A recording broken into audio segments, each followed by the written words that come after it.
Welcome to another episode of SVG On Demand. We're back on the Gridiron with Jacksonville Jaguars here. I'm Kristian Hernandez. We have a distinct pleasure to be with Carlos Caceres. He is the production manager with the before-mentioned Jacksonville Jaguars. Carlos, how are you guys doing down in Florida? How is the team? And broad strokes, how was week one? Hey, thanks for having me here. Really appreciate the time. Week one was awesome. We were super fortunate to be able to have some fans here. We were close to the 10,000 mark in attendance, which was, it's not ideal, but definitely better than nothing. And after the first weekend and kind of debriefing with some of my other counterparts around the league, it's definitely a favorable position to be in. I definitely believe it.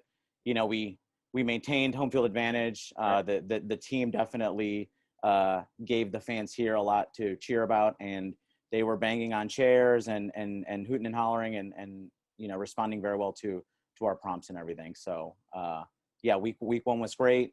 Got a win out.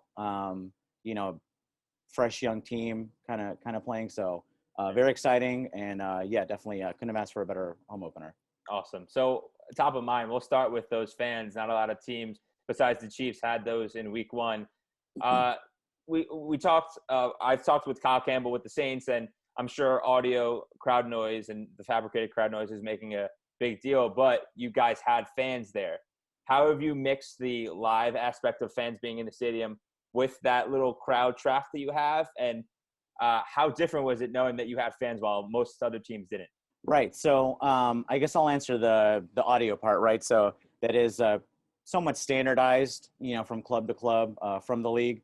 So NFL Films provided all of us with curated audio, basically these ambient, crowd tracks, different from the broadcast truck. I think that's something that some people have been a little confused about. So for people watching at home, especially if any baseball fans, as myself, I've been watching a ton of baseball, that experience is a little bit different. There is a technician reacting to gameplay and situational things like that. But in stadium, it's basically a pretty flat track. I think something that helped us a lot going into this while we were awaiting some direction, right? We just bought some decibel meters, and we kind of coordinated with our events team, with our football ops team, and basically, up here in the booth playing this track out into the bowl, and people just walking around and getting different readings, main concourse, field level, pool deck, etc. And we basically kind of, before the league mandated some of these things, we got to an internal kind of agreement on that. Okay. So I think that helped us a lot. During the kind of quarantine phase, we were all working from home for several months. I wasn't at the stadium from March to, I don't know, maybe June or July, when I finally came in a couple times. Right. So several months working from home, and we spent a lot of that time basically scenario planning. So if fans, if quarter percent, or quarter capacity, or, et cetera, no fans. So we kind of did all that scenario planning. And philosophically, I think early on we determined, hey, if we have any amount of fans, whether it's 5,000 fans or 10,000 fans or 20,000 fans, we still want to, kind of bring the same level of game day experience and production value that we're accustomed to, that we expect of ourselves, and that we think our fans would expect as well. So everything from kickoff videos to, player prompts, Duvals are a big, thing here. Right. So still kind of playing off of those things. And the crowd, again, on Sunday reacted very well to a lot of those things. And I think the appreciation for that level of experience, was had. So you're entertaining fans inside of the stadium, but also outside of the stadium, you guys are creating content always. It's a content factory and a machine. So what kind of content were you creating, both in the off season with drafts, with acquisitions, the normal stuff, and what are you guys using to connect the community together? Sure. So obviously one of the first big things we started focusing more on social and digital media early on. Still a lot of different sponsor content that had to be fulfilled or kind of reworked in this new working from home scenario. And then about a month or two in, it was draft time. So that kind of brought the same kind of traditional expectations, but, with a working from home scenario, remoting into our servers, navigating through, social distancing and other kind of COVID protocols. So we relied a lot on our IT team. For example, traditionally you see the war room camera, and a lot of that was facilitated by IT people who basically had to install, infrastructure in the GM's house and the coach's house for the scouts and everyone, just to be able to meet and kind of do their normal process leading up to and on the night of draft. So those were that was kind of the big project in the off season, or at least one of those first ones during quarantine. And things like the draft party we couldn't do. So we did like an Instagram, an IG live session basically on the night of with a couple local influencers and some of our in-house talent. So it's been a lot of adjusting, sometimes on the fly, but again, things like doing an IG live in that format, maybe something we wouldn't have done before, or it just kind of forced us to try some of those things sooner. What other things are you guys using to kind of talk about the social conversations that are having with both the greater Jacksonville community and the actual franchise? Yeah, so that was a really cool experience. Thankfully, I think that's something that organizationally, right, is very much supported and very much a part of our routine conversations in the building. Diversity, inclusion, community outreach, activism, voting, social justice, those types of things. So in that sense, definitely really lucky to be a part of this organization. And then our players as well, have been very vocal. They've been very active.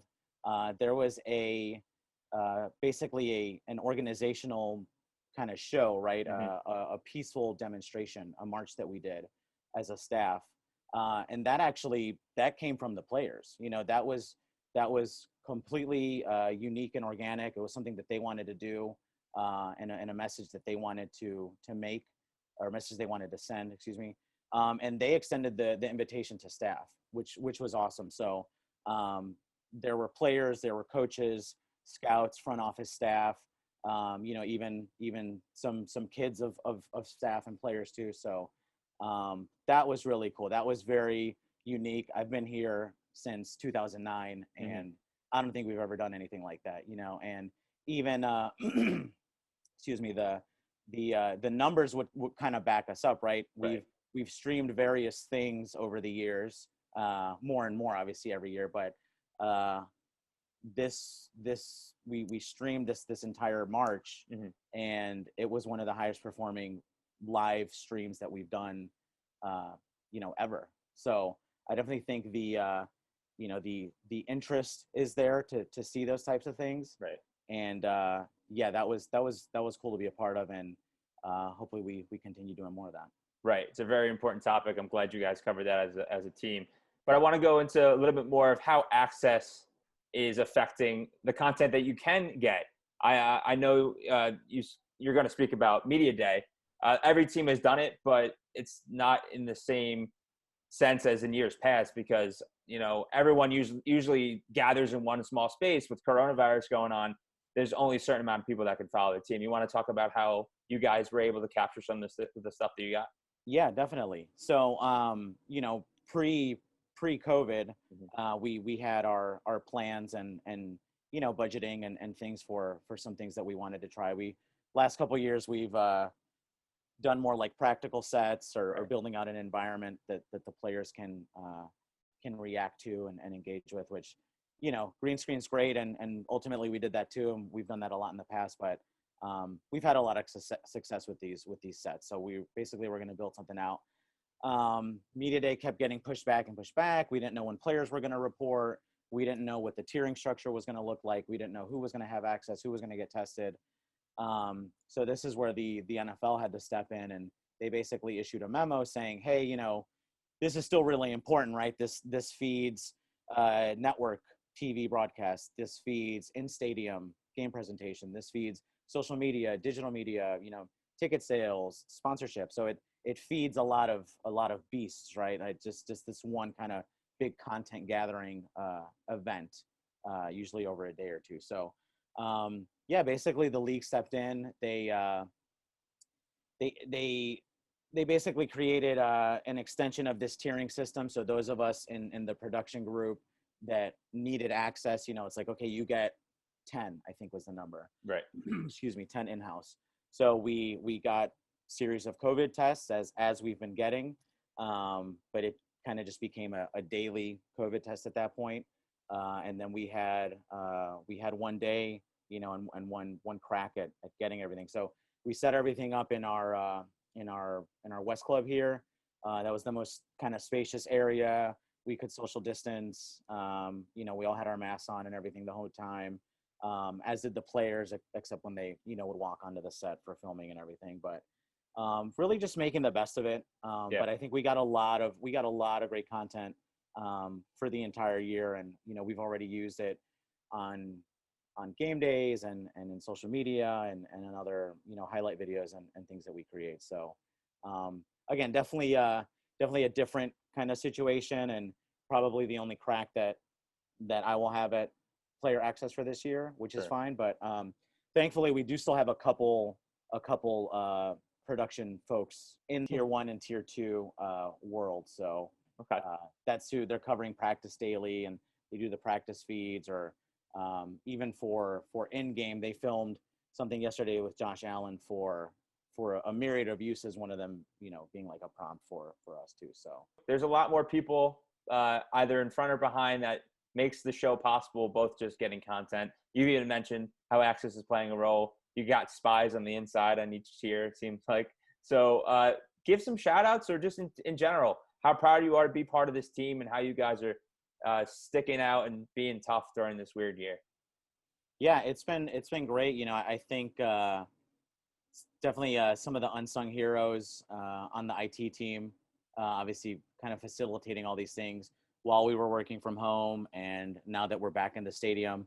Obviously, some of us are still working remotely for the most part. I might not be in the office every day, or maybe when we have a road game, I'll work from home too.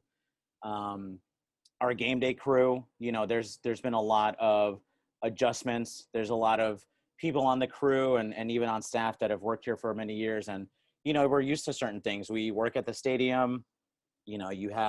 You kind of see players every day, and you can walk onto the field whenever you want. But a lot of that's changed. Right now we have to wear masks at work.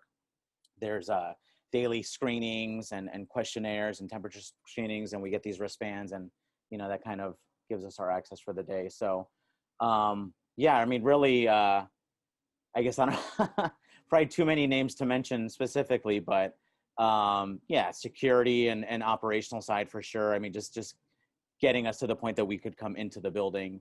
A lot of legal documents and things that we've been perusing and that we, ask team legal for help with.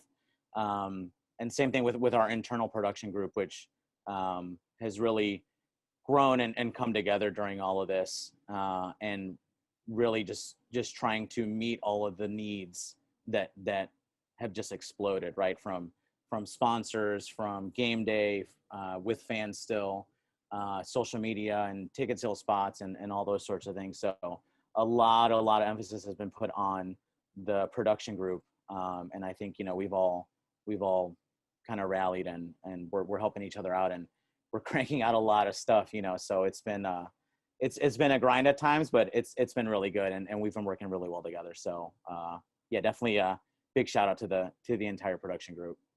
Well, congrats on a good week 1. You guys are doing a great job. And to the team with the quarterback with probably the coolest facial hair in the league, good luck the rest of the year.